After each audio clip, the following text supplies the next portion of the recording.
allow me to introduce a man who needs no introduction when it comes to PMI in Sub-Saharan Africa, the Managing Director of PMI SSA, Mr. George ASAMANI, please, with a quick message.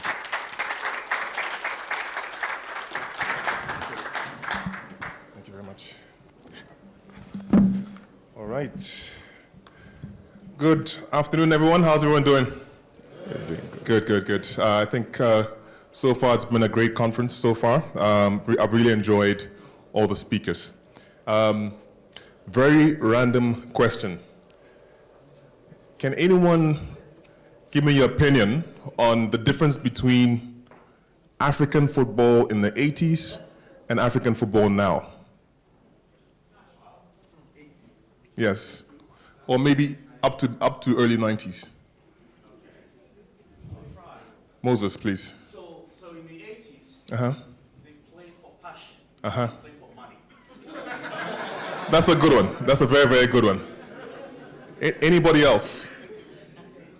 Anybody else? Going once. African football in the 80s, African football now. Hands up, please. Okay, that lady over there, and then two people here. So let's start with the lady with the glasses. Okay. In the 80s, we had a few powerhouses. The powerhouses of footballs, the countries that do well were limited. But currently, it's now an open field. As in everybody's a powerhouse. Now anyone can do well. Okay, that's a really good one. Okay. Two more, very quickly. I think 80s playing football was more focused on being skillful. But now it's about efficiency. Okay. Because we want results. It's not about holding onto the ball, twisting and turning. It's football. Football is about efficiency. Yes. Yeah. So in the 80s, it's more talent-driven, and then passion. Now the passion is there, but a bit more technical. You don't need even, if you don't have the talent, you can learn it.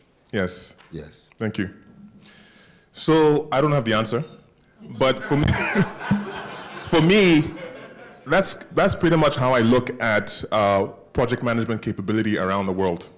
It just feels like back in the day, as we're talking about African football back in the day, it's more maybe passion-driven. One person said skill-driven, but my opinion, I feel like it was more brute force and passion.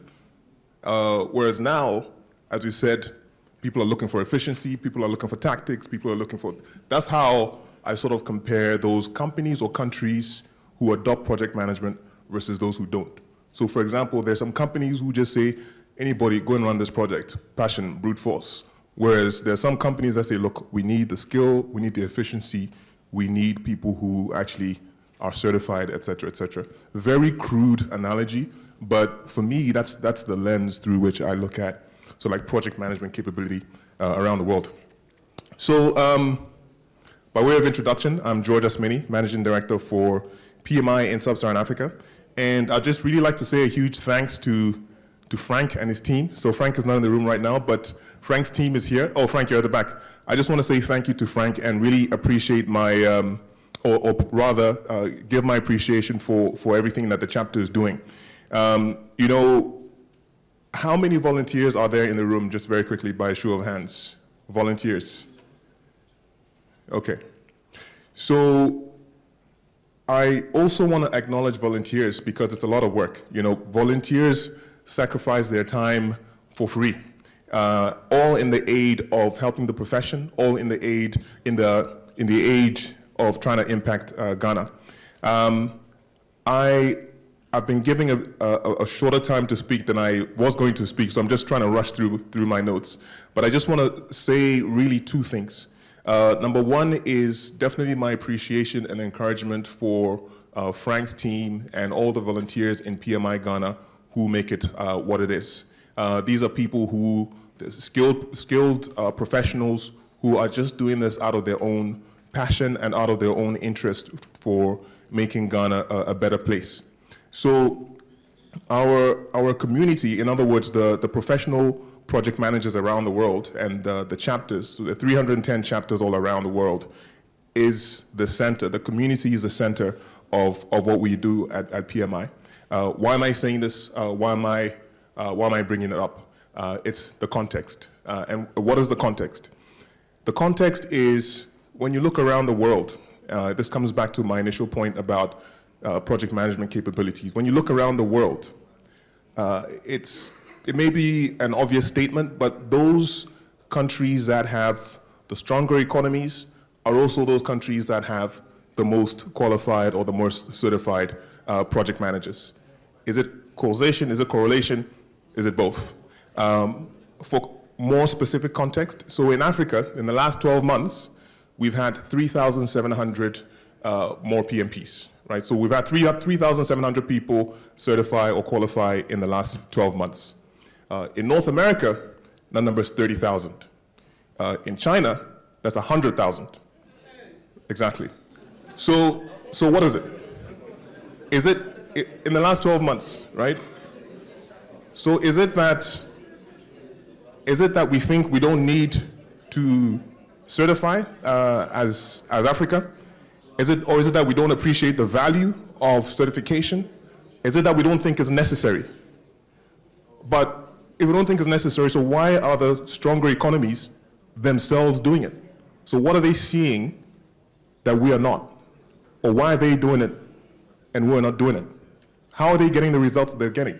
For China to be doing 100,000, and bear in mind, this 100,000 that China has done is people who have actually certified.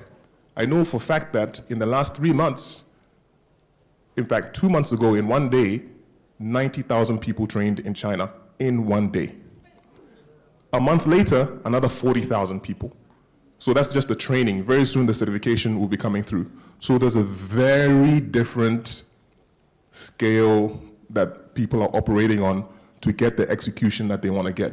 And really, in my role as the MD for Africa, this is what I'm driving. Because for me, there's a direct correlation between the passion you have and the actual real skill and knowledge that's been verified that allows you to execute.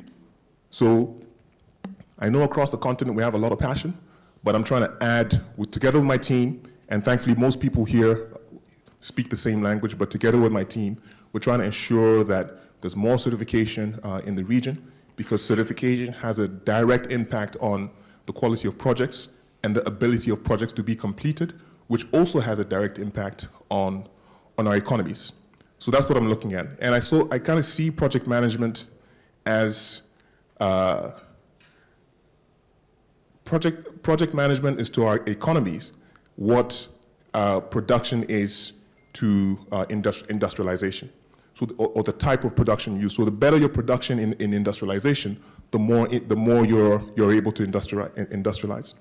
So really that's the focus. And again, we cannot do any of this without the volunteers. So really, my message is firstly to thank Frank and his team and to highlight the work that the volunteers are doing.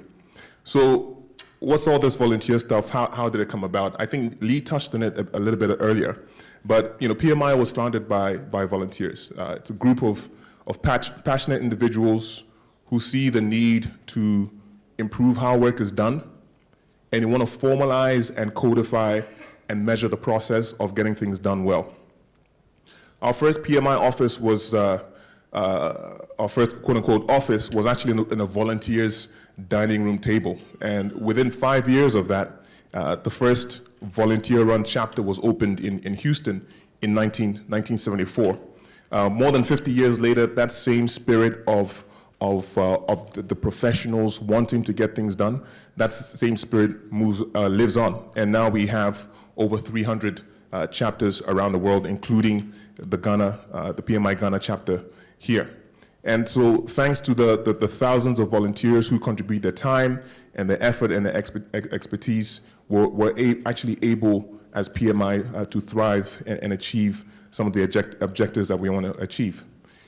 Throughout history, volunteers have been instrumental in driving our direction. And one person who has been part of this is Lee Lambert. So Lee, thank you for all the work that you've been doing. Thank you for your contribution to the profession. As a co-founder of the PMP, you are one person who's unique in the history of the world. So thank you to that, because of the work that you've done, a lot of people are here in this room. So thank you very much. Thank you. So as we've evolved as an organization, I think this fact continues. The spirit of volunteerism and the fact that you have a lot of people, as we've seen from the show of hands in this room, a lot of people who give their time to the profession. I've mentioned Frank and his team several times, and we're really grateful for that. Volunteers in Africa, what are they doing? They're running chapters. They're also on the global board. So we've got Ike here, who's going to be speaking later. So Ike, thanks to you too. We have volunteers from Africa who are also contributing to writing and reviewing our certification exams. We actually have, and many people don't know this, but we have volunteer groups who are responsible for reviewing the up-and-coming exam, looking at what's coming from their context and giving feedback to PMI before the next version of the exam comes out. We have volunteer groups who are giving feedback on our standards and our codes. We have volunteer groups who are running events. We have volunteer groups who are subject matter experts on, for example, Agile or Africa, and they're giving PMI feedback so that the profession is constantly in touch and relevant. And so when you combine all of this with the impact that you see all around the world, you see that actually the volunteers in Africa and all around the world effectively lead and power the global project management community of professionals. And it's very important because what you get is a profession of professionals for professionals by professionals, effectively a very relevant and up-to-date and in-touch and effective profession. So right now, there are over 10,000 volunteers globally. As we saw from the show of hands, about 10 of them are in this room. And all of these volunteers contribute to impact. And this is great.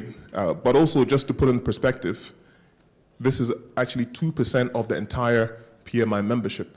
So actually, there's a lot more room for growth. So if anybody is interested in volunteering, come and talk to myself, come and talk to Frank. There's definitely a lot of room for growth. There's a lot more impact that we can make. So in my role, I'm really fortunate to work with a number of leaders and volunteers around the continent. And it's incredible to see that regardless of whether it's in Ghana or in Kenya or Uganda or DRC, wherever it is, it's really incredible to see the same shared passion, the same mission of the chapter leaders and the volunteers, regardless of the country. It's a passion and a vision around getting things done better. It's a passion and a vision around using project management to improve the communities and using project management to make an impact in the countries. And actually, what they're doing is, as I mentioned, is actually having a direct impact in their countries.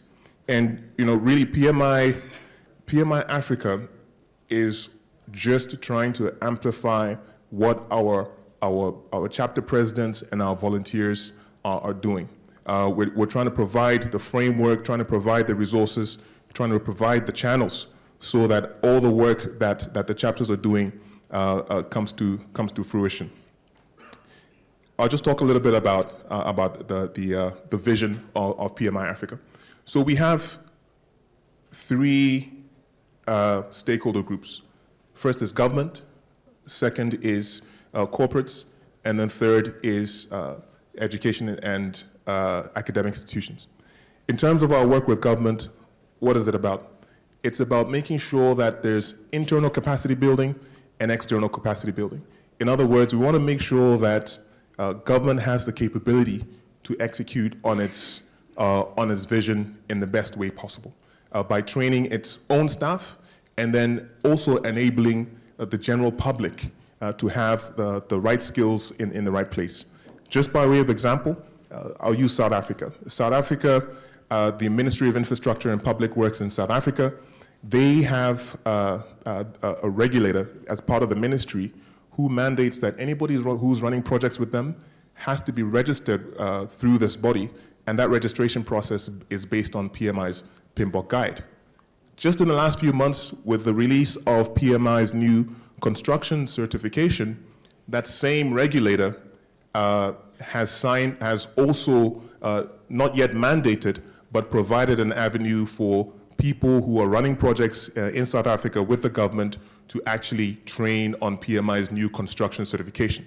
And this is what I mean by partnering with government to try to upskill the general public and also upskill people within the government to make an impact. With the corporates, many companies, even companies here, will have the strategy. And project management is crucial in the execution of these strategies. So again, we're just trying to play a part to work with organizations as they execute their strategies. With a third stakeholder group, which is the educational institutions, really for me, I'm extremely passionate about this third group, because many of us know Africa is a super young continent. 70% of the continent is under the age of 30. That's like 700 to 800 million young people. 700 to 800 million people under the age of 30. And for a long time, we've been calling it our advantage, Africa's youth advantage, the youth dividend, et cetera, et cetera.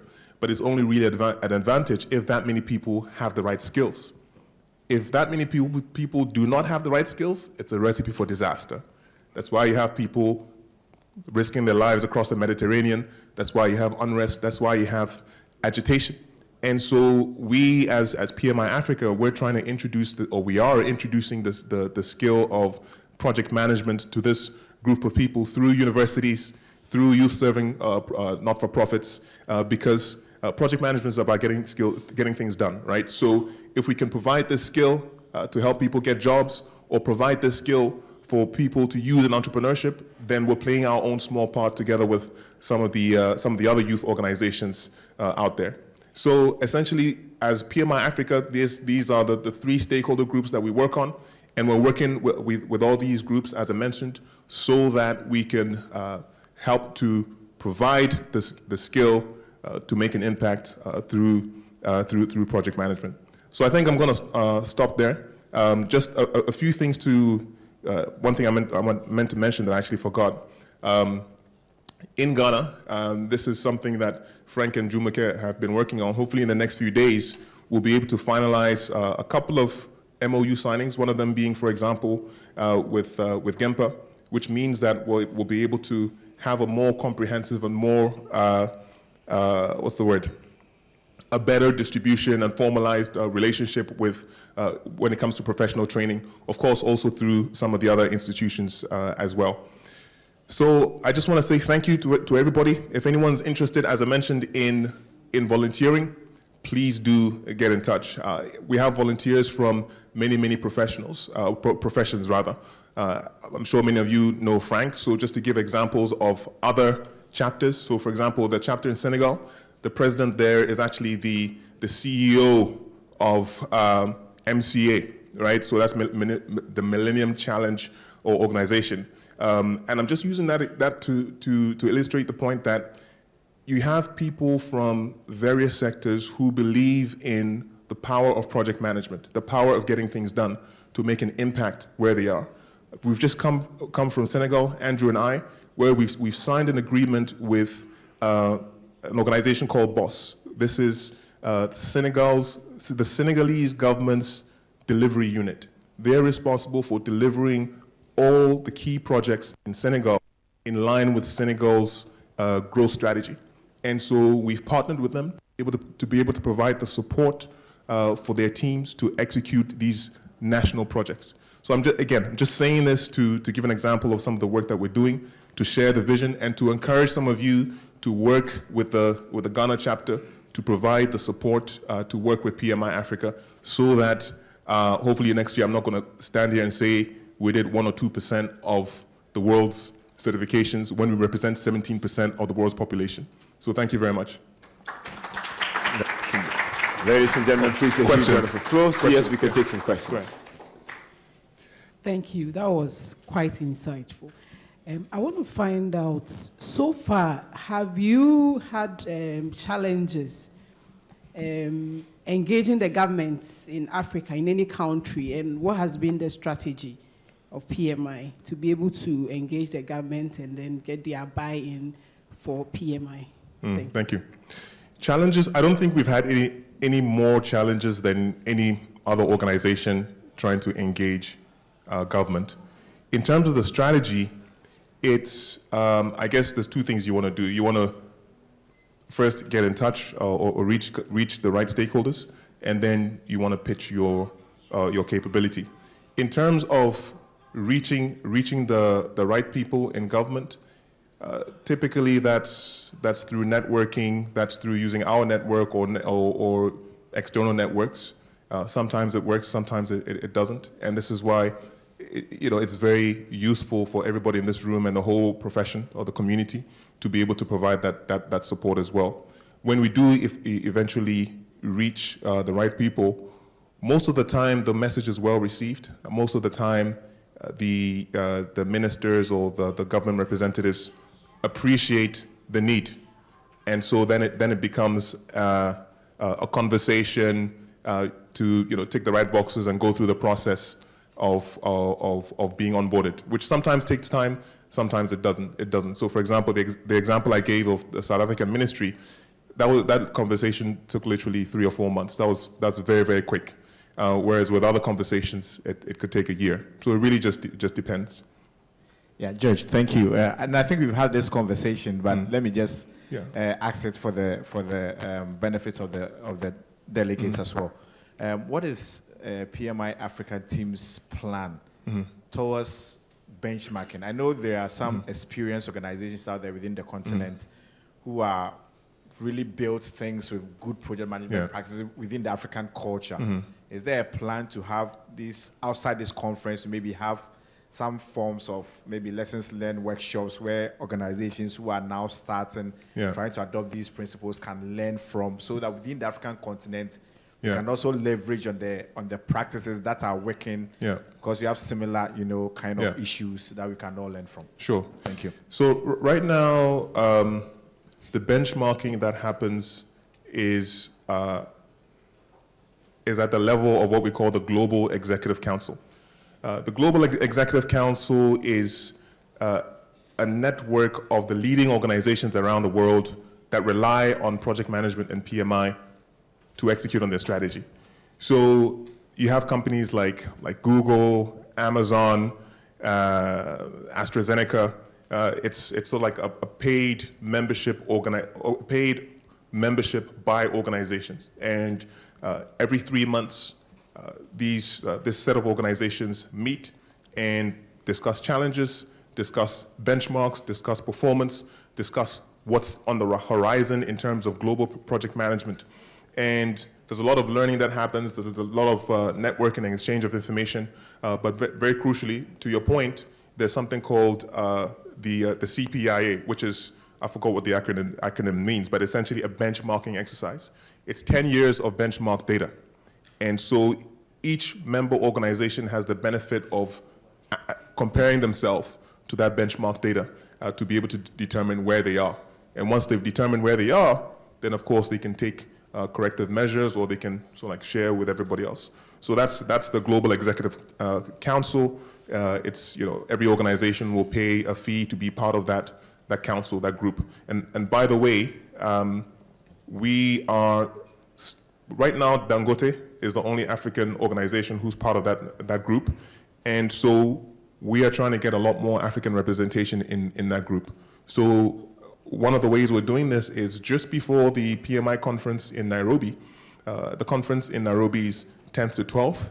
So from 8th to 9th, we are having the first Africa-specific council meeting. And we're inviting some of the leading organizations around Africa to come and attend this first Africa Council meeting, with a view for these same organizations to join the global council meeting. Because for me, representation is critical.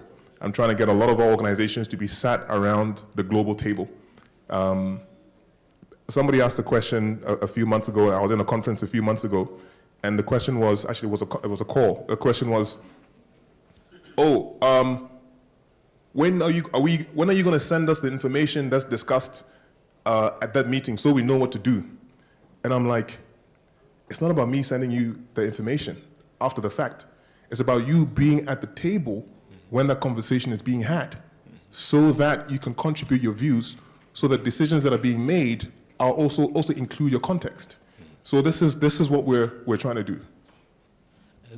Good afternoon. My name is Michael Mills with Adansi Travels. Right. Now, I'm very much interested in the capacity we're building to foster relationship with governments.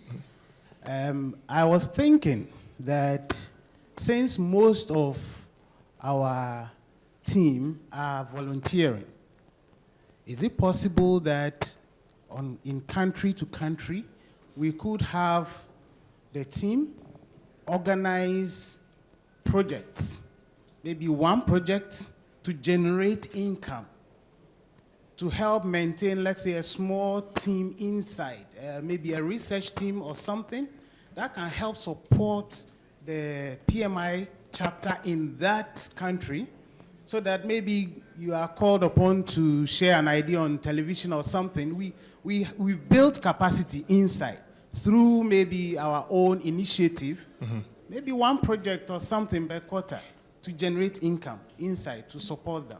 Thank you very much. No, thank you. That's a great idea. And the answer is yes. It's down to the teams. Everybody in the chapter is a leader.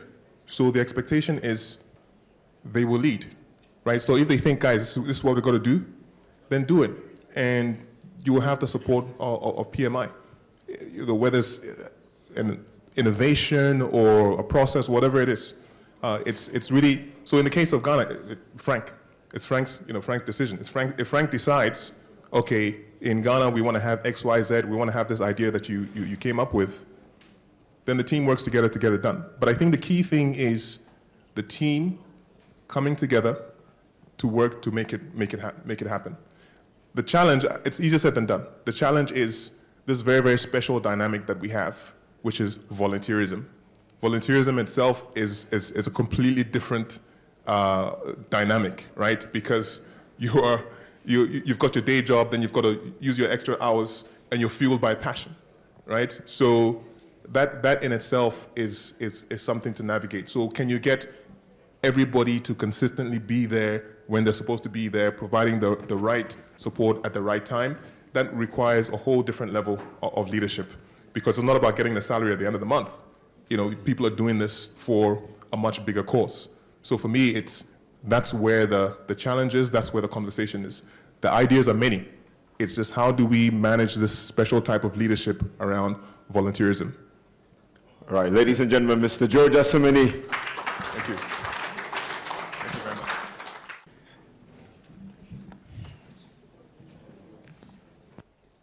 much. A huge round of applause, ladies and gentlemen.